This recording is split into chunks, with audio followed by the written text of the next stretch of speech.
52 साला शौकत वसीम ने जब होश संभाला तो इनका आधा जिस्म पोलियो की वजह से मफलूज हो चुका था, लेकिन उन्होंने कोई शिकवा लब पर लाए बिना अपना दिल इन नन्हे मुन्ने परिंदों से लगा लिया।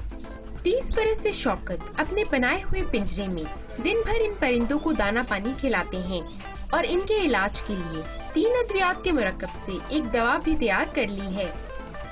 मेरे पास वो है कि वो 100% वो क्योर हो जाती है, वो आंखें बिल्कुल सही हो जाती हैं और मर्टेलिटी रेट उसमें उस दवा के इस्तेमाल के बाद 0 हो जाता है।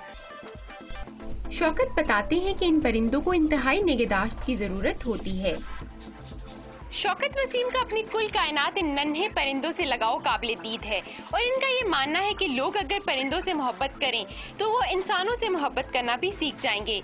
कैमरामैन काशिफ अब्बासी के साथ अनीसा इलियास, डॉन न्यूज़, रावलपिंडी।